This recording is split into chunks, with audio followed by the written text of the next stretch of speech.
got Juju. I'm referring to Juju, the web series, of course. And with me today, I have the co-creator, writer, and director, Moon Ferguson, and the fabulous cast of the premiere episode. You did it! You won! So this was called One Time for the Birthday Witch. Tell us about Actually, I'm going to start with the first character we saw. So, tell us about Ada. Because I believe from jump, Ada's a witch, is she not? Yes. My name is McDowell. I play Ada, head witch, and I come to the scene looking for my girls, looking for the three witches to empower them. And I keep getting, first of all, they're not feeling me. No. They're just like, who is this? Who invited you to the party? Right, Get out. right. You're not the guest of honor. And I keep getting distracted obstacles. One main obstacle who will not let me get to my girls. So I say, wait a minute, I see an opportunity here. So I decide to swap bodies, become her, so that they can finally listen to me. And that's what goes down. And we still don't listen. Now tell us who you are and why she felt the need to swap bodies with you. My name is Samara Ha. I play Kim, and I am Ali's one of her close friends from back in college, and I'm here to surprise her. I haven't seen her in a while, and I get a little too tipsy. I'm a Southern belle, overly zealous, religious, grew up very religious, and so when I get the opportunity to take it a little far, I take it very far. I get turned up. And so that's what happens. I'm in a very vulnerable state because I have had a little bit too much to drink, but I'm also very free spirited, and I see someone who's like, oh my God, you look so cool, you're so different, and I get so engaged with someone who isn't engaging with me, and I don't realize that. And what was it like playing two different characters? It was amazing. It was a bit of a challenge. I had to do a little character work. Had to have the bit of the tipsiness going on. It's okay. You can tell us. You had liquor on set. It's fine. I have a natural high. I want to know that. But I actually felt more comfortable going into Ada's role, like playing Ada. That's more closely home to what I usually play, and then going back into Kim, it was a little bit of a challenge there, but it was very fun and exciting, and I tapped into something that I don't normally get to tap into. So Now the whole reason for you doing all these shenanigans was to get to these three. So let's start with you. Tell us who you are and who you play and what your character's like. Well, I'm Sydney Jenkins. I play Allie. Allie is a workaholic. Mm-hmm. She is very serious about her work. She is the more responsible one out of the three witches, and she just cares about work a lot. I feel like she has a little undertone beef with Gigi a little bit, because Gigi has that type of lifestyle that most people have and would like to get, and Allie's a little on the opposite side, so there's always jabs back and forth between us. What are there similarities between the two of your characters? Between you yourself and Allie? Yeah. I think there's a little similarities, but I think I'm a little more lucid than Allie. Allie is a little stiff, man. But it's all right, just because she's very serious and passionate about her job and her work. I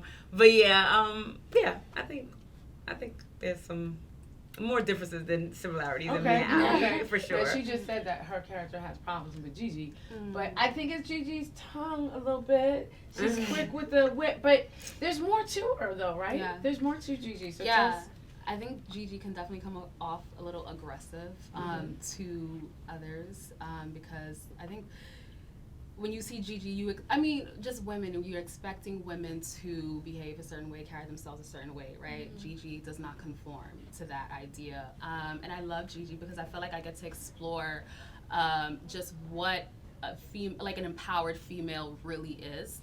And yes, she does come across brash, but I think that, you have to understand her spirit. She's very strong and, that divine feminine energy and exuding that and in whatever form she feels like it, and I think it's fun to watch and be too. Yeah, no, it's amazing.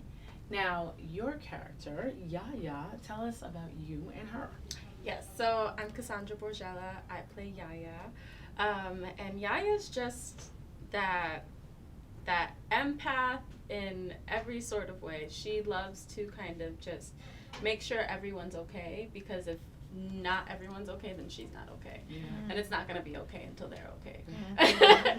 She feels everything. She feels everything. Even before her powers are kind of like elevated in that sense, she's just like, oh, this is getting a little too far with Gigi and Allie. Let's remember why we're here. Let's remember why we're friends.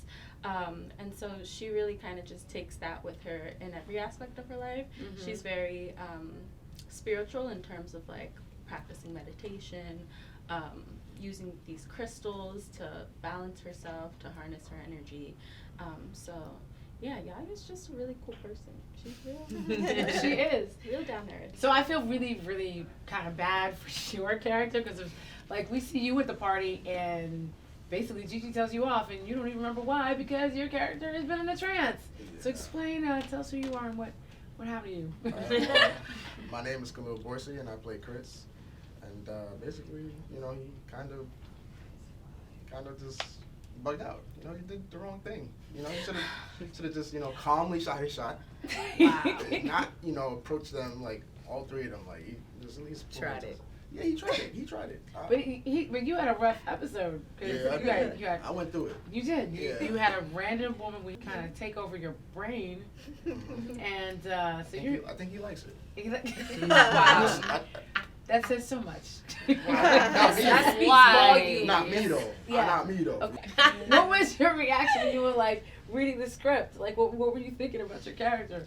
When I read the script, like my scenes, I was just like, you know, like damn, he's really just getting it. Like why Chris had to be the one to be, you know, the dummy to, you know. Well, yeah, I don't think he's the dummy so much, because there is this mysterious woman in the hood that sort of takes control, and her magic seems to be similar to Ada's. So I'm assuming we're dealing with another witch. It's like this first episode is very witchy. A lot of witch things going on. Yeah. Now, actually, speaking of which, though, Moon, I definitely have to commend you, because it's the first time I've seen traditional African religions like, you know, Ifa, Vodun, Dahomey, all of Akundable, like really shown in a positive light. Was that important? Yes, it was very important for me, because I grew up watching a lot of, like one of my favorite movies, Teen Witch, of course, Craft, and then Sabrina the Teenage Witch came on, and I realized you notice that you don't see any witches that look like you, and then when you do, you see that they're all they say is, "Are you okay?" That's all they say. that, and then they're evil. So I wanted to kind of show witches in a new light, to show witch, because me watching Sabrina the Teenage Witch, I was like, oh, I wish I was a witch and had powers and could make Harvey fall in love with me and like have a talking cat. I was gonna have a snarky cat. Yeah, so you don't get to see that in like black girls, and I feel like that's so unfair, because just society as a whole, you know, we're seem so mean and so bitter, and we're like the most giving. So I wanted to show that with this, and I wanted to show my witches having fun. I wanted to show that them using their powers for good, because I feel like black women are the biggest humanitarians. Okay. Yeah. No, I mean, we're already magical. You're just proving it. Right. So, what about this is a question for everybody? What attracted you to the script? It doesn't matter who answers this. What attracted me to the scripts was that it had like so much dimension with black women, black people in general. For instance, Ali is Afro-Latina queer. Gigi's sassy, and then you have Yaya who's soft touch, a mother figure, you know, so there's so many dimensions to us, and it shows true colors of us, and the script is like amazing. If you continue to watch, you will see everything. It's just, these writers like just did their thing. So I was really intrigued by the magic with the combination of the dimensions of black people, black women. So we now gonna play a game. We see some tarot cards down here. Yes. Okay. And I am. Can I pick? Yes, you can pick. Wow. He didn't let her explain. No, what no, was no. doing. I didn't even Let's care. hear this. Let's hear this. Never have I ever. Now, the way this works is I am going to read a series of statements that start with never have I ever. If you have done what I read on the card, you will raise your paddle. If you have not, you'll keep your hands down. Got it. but next time we do this with rum. Okay. So first statement: never have I ever gotten my tarot cards read. Oh, so we've done these. Some of us have done this. You've done this. Keep it up if you've done it. I want to say. Okay, so 2 of you have not done it. You haven't. This, you definitely need to. What was that experience like? It kind of came true. Really? Did that freak you out a little bit? I mean, it was years later, but I thought about it after the fact. Like, I was told I was going to have 2 kids, a boy and a girl. Oh, wow. Oh. And they're, many, many years So in the later. delivery room, you're like, you know? You know what? That's super cool. Yeah, girl. That's awesome. Oh, how about you? For me, it was last year, and the cards read that there's things are going to be happening real quick for you. Thusly. Last year, like October, November.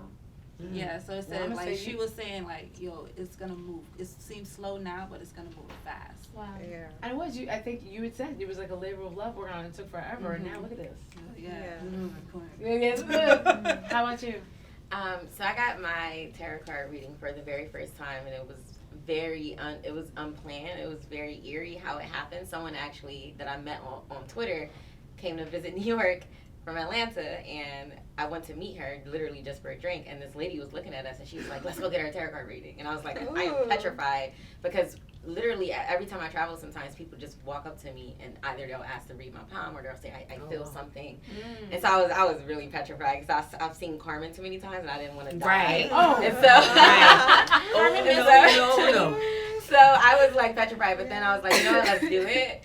I was in a place of indecisiveness. I went, and the lady was talking to her the whole entire time, but then she turned to me and said, let's go. And I was like, what is going on here? And she read me for filth and for greatness and all of that. And she told me I have a contract I'm signing this year, and I have a big decision I have to make, and I cannot ask anyone else how to figure that out. I have to figure it out on my own.